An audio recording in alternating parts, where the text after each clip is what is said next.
안녕하세요. 다시 찾아와 주신 여러분을 환영합니다. 공짜로 군함을 받은 건 필리핀인데 왜 웃고 있는 건 한국일까요? 지난 4월 21일이었습니다. 일본 다카이치 내각이 80년 가까이 지켜온 살상무기 수출 금지의 빗장을 완전히 풀어버렸습니다.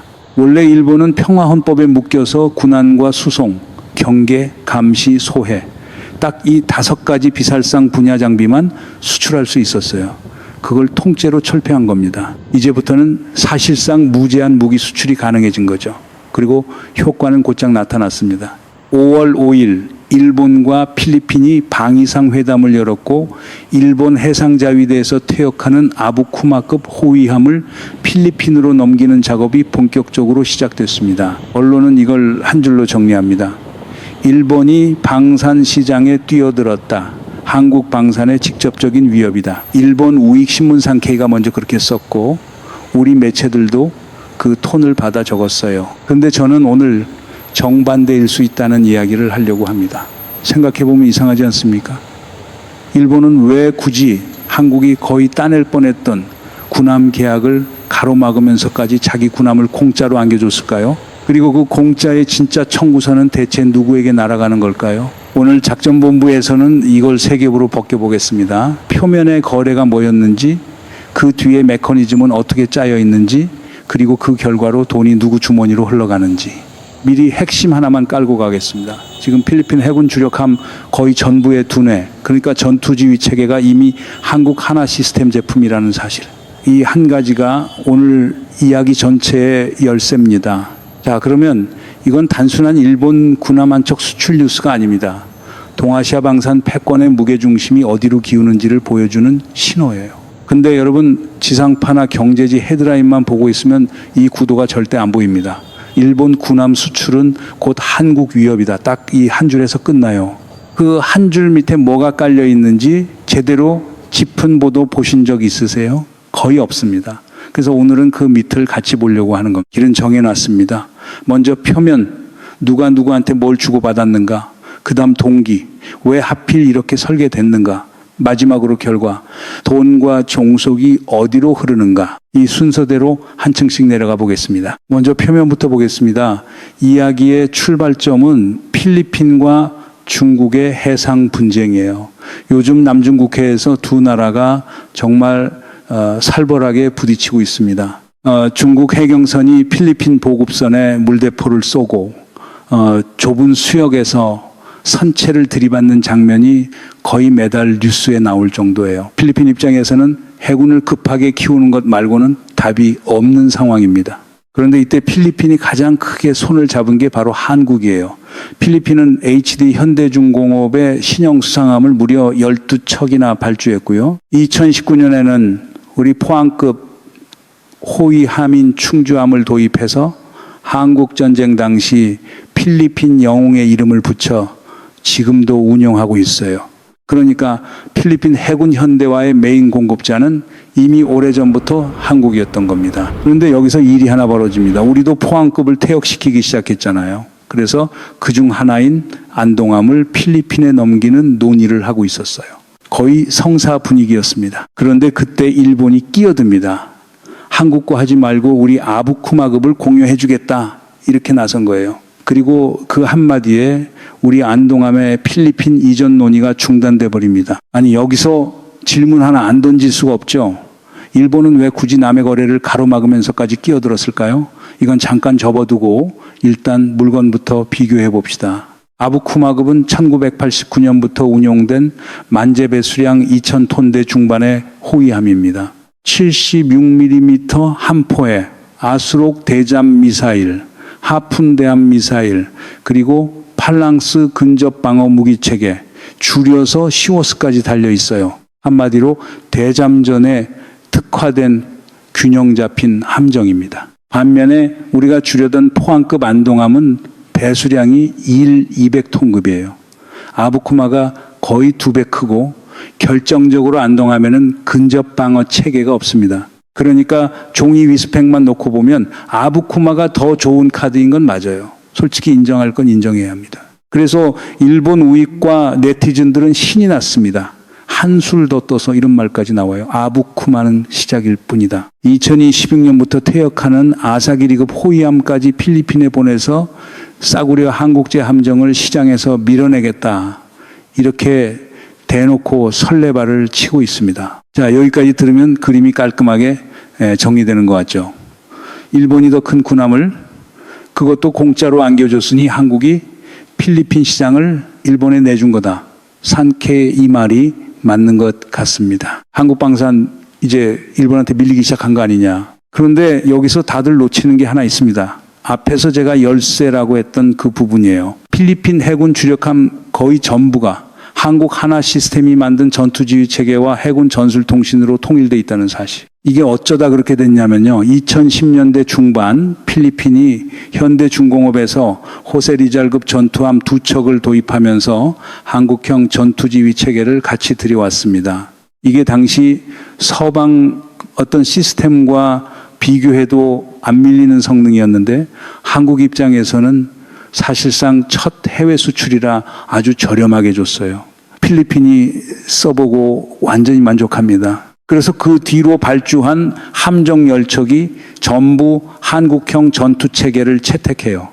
심지어 미국이 공여한 해밀턴급 경비함에까지 필리핀이 한국 전투체계를 교환 장착합니다. 결국 필리핀 해군 거의 모든 함정이 한국 시스템 하나로 통일돼 버린 상태인 거죠. 그러니까 일본이 준 그 공짜 군함은 껍데기일 뿐입니다. 그 안에서 실제로 머리 역할을 하는 건 한국제라는 얘기예요. 그리고 필리핀은 당연히 아부쿠마의 낡은 전투체계를 떼어내고 한국제로 바꾸고 싶어 합니다. 자, 그런데 과연 일본이 그걸 허락할까요? 문제는 여기서부터입니다. 일본을 잘 아는 군사 전문가들은 단호하게 말합니다. 일본의 그 꽉 막힌 조직 체계와 행정 절차를 생각하면 자국 함정의 핵심 전투 체계를 떼어내고 한국제로 바꾸는 걸 허가한다? 어불성설이라는 거예요. 그러니까 필리핀은 아부쿠마를 받아도 자기들이 통일해 놓은 한국제 시스템과 따로 노는 채로 써야 합니다. 운용이 번거로워지는 거죠. 그런데 이게 단순히 불편한 정도가 아닙니다. 함정마다 전투 체계가 다르면 정비 인력도 따로 키워야 하고 부품 보급선도 둘로 쪼개지고 함대끼리 실시간으로 데이터를 주고받는 것도 꼬여버립니다. 통일해 놓은 시스템에 이질적인 함정 몇 척을 억지로 끼워 넣는 순간 그동안 쌓아온 운용 효율이 통째로 깨지는 거예요.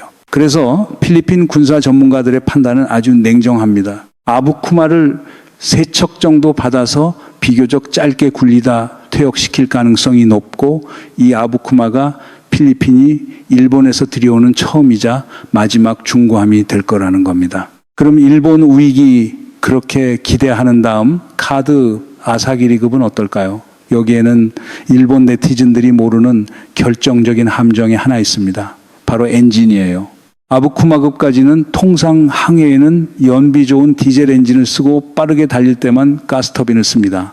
그래서 기름값이 비교적 양호해요. 그런데 아사기리급부터는 사정이 달라집니다. 이게 옛날에 소련 원자력 잠수함을 추격해야 하는 임무를 받았던 함정이거든요. 그래서 연비 좋은 디젤을 아예 포기하고 평소에도 빠르게 달릴 때도 전부 가스터빈만 씁니다. 가속력은 끝내줘요. 1분 안에 30노트, 시속 56km까지 끌어올립니다. 그런데 그 대가가 뭐냐? 가스터빈은 디젤보다 연료를 약 3배나 먹습니다. 생각해 보세요. 예산이 빠듯한 필리핀 해군이 기름을 이렇게 퍼먹는 함정을 덥석받겠습니까? 한푼이 아쉬운 해군한테 공짜로 받은 배가 매달 기름값 폭탄으로 돌아오는 겁니다. 겉만 번지르르한 빛 좋은 개살구죠. 그래서 필리핀 전문가들도 아사기리는 감당 못한다고 못을 박습니다. 결국 일본의 중고군함 수출은 아부쿠마에서 끝날 공산이 큽니다. 그러면 필리핀이 진짜 눈독을 들이는다 물건은 뭐냐? 바로 우리 관계 토대왕급이에요. 이게 2030년대 초반에 퇴역을 시작하면 필리핀이 냉큼 낚아챌 1순위 후보입니다. 그러니까 정리하면 이렇습니다. 일본이 아부쿠마 한 번 던지고 그 다음 카드에서 헛발질하는 사이에 다음 라운드는 또 한국이 가져가게 생긴 거예요. 그러면 맨 처음 접어뒀던 질문, 일본은 왜 굳이 남의 거래까지 막아가며 끼어들었을까요? 여기서 일본 방산의 속사정을 봐야 합니다. 일본은 오랫동안 무기를 수출하지 못하다 보니 내수 물량만으로 산업을 굴려왔어요. 그런데 자위대 발주만으로는 생산 단가가 도무지 안 맞아서 적자를 견디다 못해 방산 사업에서 발을 빼는 기업이 줄을 이었습니다. 그러니까 일본에게 수출은 선택이 아니라 무너져가는 방산 기반을 살리기 위한 생존 문제예요. 필리핀은 그 첫 단추, 즉 실적 한 줄을 만들어줄 무대였던 겁니다. 강하게 보이려는 이 공세가 사실은 절박함에서 나왔다는 얘기죠. 참고로 일본이 군침을 흘리는 시장이 필리핀만은 아닙니다. 인도네시아도 일본의 퇴역 오야시오급 잠수함에 관심을 보이고 있어요. 그런데 인도네시아는 무기 도입 과정이 복잡하고 대금 지불도 매끄럽지 않기로 유명한 나라입니다. 반면에 필리핀은 동남아에서 합리적인 선택과 깔끔한 대금 지불로 정평이 나 있어요. 바로 그렇게 깐깐한 필리핀이 해군 전투 체계를 통째로 한국제로 통일해 놨다는 것. 이건 한국 장비가 가격과 성능 양쪽에서 까다로운 검증을 통과했다는 뜻입니다. 자, 이제 바다에서 땅으로 무대를 옮겨보겠습니다. 여기서 진짜 그림이 완성됩니다. 필리핀 남부에는 지금도 무슬림 무장 세력이 활개를 칩니다. 2017년엔 극단주의 무장 조직이 마라위시를 점령하는 사태까지 있었어요. 이때 활약한 게 우리 FA-50입니다. 필리핀이 도입한 FA-50이 처음으로 실전에 투입돼서 70회 넘게 출격하며 반군 거점을 박살냈고 당시 필리핀 지상군 사령관이 전장의 게임 체인저라고 극찬했습니다. 그래서 필리핀이 성능을 개량한 FA-50 12대를 추가로 발주했죠. 그런데 시가전에서는 항공기만으론 한계가 분명합니다. 좁은 골목에서 적을 하나하나 솎아내려면 결국 지상에서 밀고 들어갈 경전차가 필요해요. 그래서 필리핀이 경전차 도입 사업을 시작했고 여기엔 우리 한화에어로스페이스의 K-21 105 경전차도 뛰어들었습니다. 그런데 결과만 놓고 보면 한국이 졌어요. 필리핀은 이스라엘 LB 시스템스의 30톤급 사브라 경전차를 선택했습니다. 이건 솔직하게 짚고 가야 합니다. 당시 우리 K-21 105는 차체 하부 방어력이 약했거든요. 한화 측 관계자조차 내가 필리핀이라도 하부 방어가 튼튼한 사브라를 골랐을 거라고 인정했을 정도예요. 그런데 한국 방산의 무서운 점이 여기서 나옵니다. 이 패배를 그냥 넘기지 않고 곧바로 지뢰와 대전차 폭발을 견디는 레벨 3급 하부 방어력을 갖춘 수출형 경전차 KMPF를 개발하기 시작했어요. 진자리에서 다음 무기를 뽑아낸 겁니다. 그리고 정작 사브라를 고른 필리핀도 고민이 있습니다. 사브라가 비싸서 지금까지 들어온 게 18대뿐이거든요. 그런데 필리핀은 중국의 상륙작전까지 대비해서 경전차를 최대 144대까지 원하고 있어요. 18대로 144대를 채울 수는 없습니다. 게다가 필리핀은 전력 증강비 대부분을 해군과 공군에 쏟아붓고 있어서 전차 예산은 늘 쪼들립니다. 바로 이 빈틈을 노리고 일본이 자국의 74식 전차를 공유하겠다고 끼어든 거예요. 74식 전차. 1974년부터 배치된 오래된 물건인데 일본답게 관리는 기가 막히게 잘 해놨어요. 873대나 만들어서 예비 부품도 넉넉하고 전투 중량이 38톤밖에 안 돼서 다리와 도로가 약한 필리핀엔 나름 잘 맞습니다. 그런데 여기에 치명적인 약점이 있습니다. 74식은 주조장갑이에요. 틀에 쇳물을 부어 만든 장갑인데 이게 RPG-7 같은 대전차 로켓에 굉장히 취약합니다. 게릴라전 상대로는 그냥 뻥뻥 뚫려요. 그래서 살아남으려면 날아온 로켓의 폭발 충격을 바깥으로 상쇄시키는 반응 장갑을 덧대야 합니다. 자, 그런데 서방권에서 전차용 반응 장갑을 저렴하게 대량 생산할 수 있는 나라가 어디뿐인 줄 아십니까? 사실상 한국밖에 없습니다. K 흑표 전차는 물론이고 폴란드에 수출하는 K에도 이 반응 장갑이 전부 들어갑니다. 그러니까 그림이 이렇게 됩니다. 일본이 전차를 공짜로 줘도 그 전차가 RPG에 안 뚫리고 굴러가게 만들려면 결국 한국 반응 장갑을 사다 붙여야 한다는 거예요. 제주는 일본이 부리고 돈은 한국이 법니다. 공짜 군함의 진짜 청구서는 결국 한국으로 날아옵니다.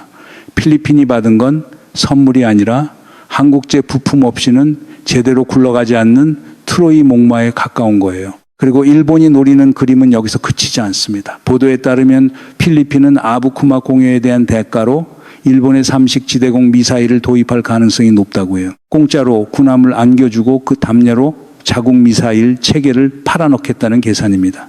그런데 이것도 똑같은 벽에 부딪힙니다. 미사일을 들여와도 그걸 통제하는 지휘 통제망과 엮으려면 또 통합 비용이 들고 또 한국제로 통일된 기존 체계와 충돌하는 거예요. 공짜라는 미끼 뒤에 종속과 비용이라는 바늘이 숨어 있는 셈입니다. 여기까지 봤으면 일본의 그 품질이라는 간판도 한번 들여다봐야 합니다. 일본 지상무기의 자존심이 바로 십식전차인데 얼마 전 큰 사고가 났어요. 오이타현 히주다 이 훈련장에서 십식전차가 사격을 하던 중에 포신 내부에서 포탄이 폭발했습니다. 승조원 4명 중 3명이 사망하고 1명이 중상을 입은 참사였어요. 아직 공식 보고서가 안 나와서 단정은 못합니다만 한 가지 지적이 나옵니다.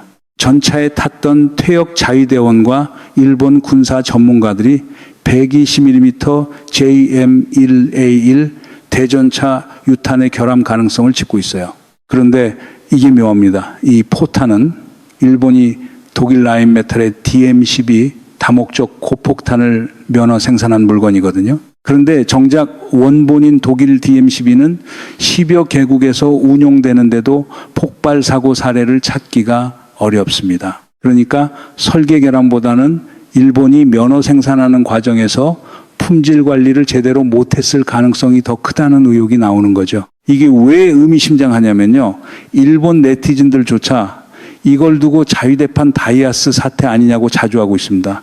다이아스가 뭐였습니까? 토요타 산하 회사가 1989년부터 2024년까지 무려 35년 동안 충돌 시험, 연비 시험 데이터를 170사건 넘게 조작한 사건이에요. 토요타, 스바루, 마쓰다, 위탁분까지 줄줄이 엮였고 일본 품질 신화가 붕괴됐다는 비판이 쏟아졌습니다. 그 균열이 이제 방산에서 또 터져 나온 거 아니냐는 거예요. 그런데도 일본 우익은 정신 승리가 대단합니다.